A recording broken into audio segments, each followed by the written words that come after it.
This video is about Indian English. I cover words like homely, which mean one thing in India, another thing elsewhere. I also discuss terms like Airdash and eve-teasing, which are unique to India, as well as the curious Indian usage of phrases like cope up and slowly slowly. Do keep watching, but first, please subscribe to The English Nut on Facebook, Instagram, YouTube and X. Thank you.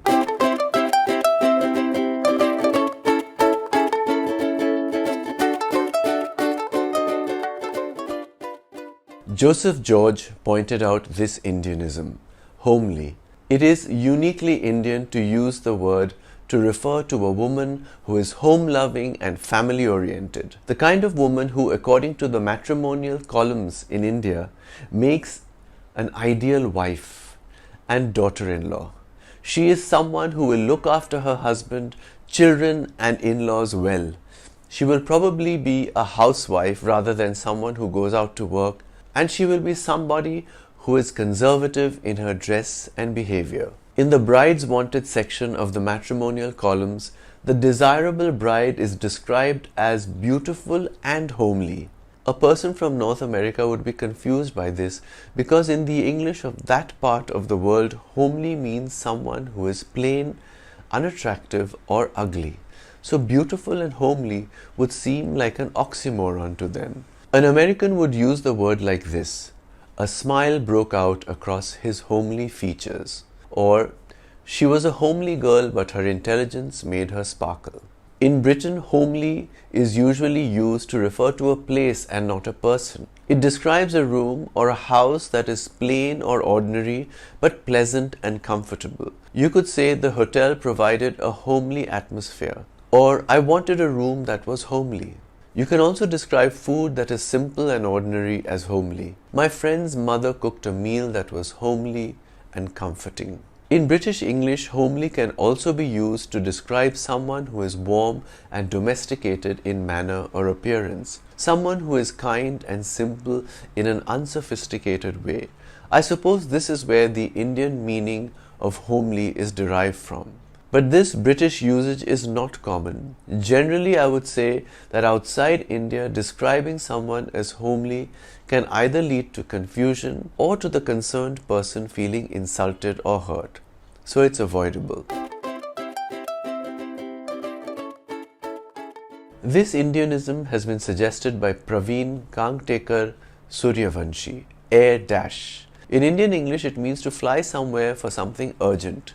To rush somewhere by air. He was air-dashed to Bangalore for an emergency surgery. She air-dashed to Delhi to address the political rally. He air-dashed to Mumbai when he heard that his wife had gone into labor. This is a uniquely Indian term that is not used anywhere else in the world. But interestingly, air-dash has in recent times been introduced in video games such as Darkstalkers to describe a quick burst of speed either forward or backward whilst in the air.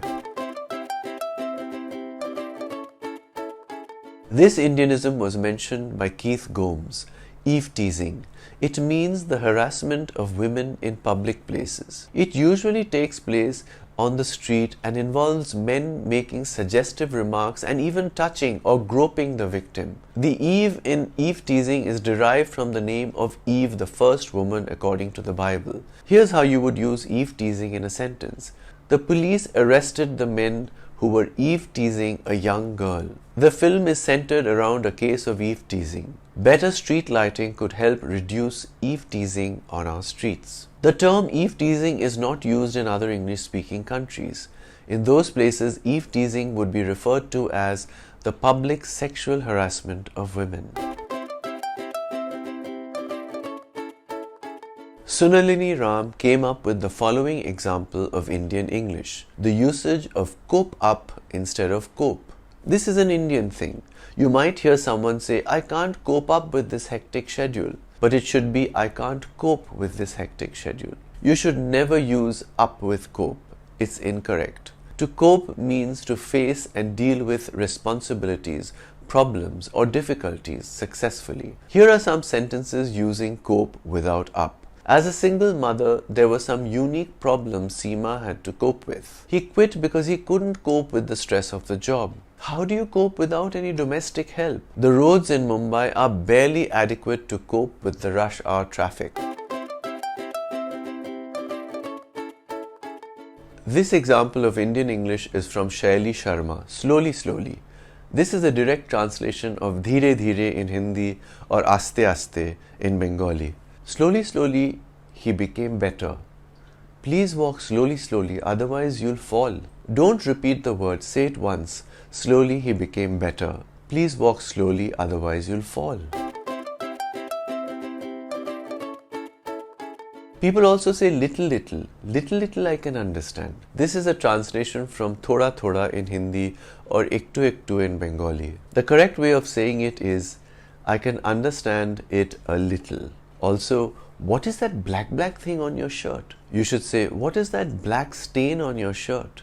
Basically, whenever you feel the urge to say a word twice in succession, remember that you are probably making a literal translation from an Indian language that doesn't really make sense in English. Shaili Sharma also mentioned the occasional Indian usage of the following word, fastly. This word doesn't exist in the English language. You can't say go fastly. You have to say go quickly. I've heard someone say the car was going very fastly. Wrong. Drop the ly. The car was going very fast. This Indian English usage is contributed by Aitagni Chakraborty, hardly. Of course, this is a valid word, but it is sometimes used incorrectly in India. The sentence Aitagni provides by way of example is, why you close the door so hardly? The correct way to say this is, why did you slam the door? Hardly has nothing to do with hard. It means barely, narrowly, or only just. There was hardly any food left in the larder. Do let me know what you think of these words and phrases. If there are any other Indianisms you would like me to cover, do mention them in the comments section. I'm the English Nut. Bye for now.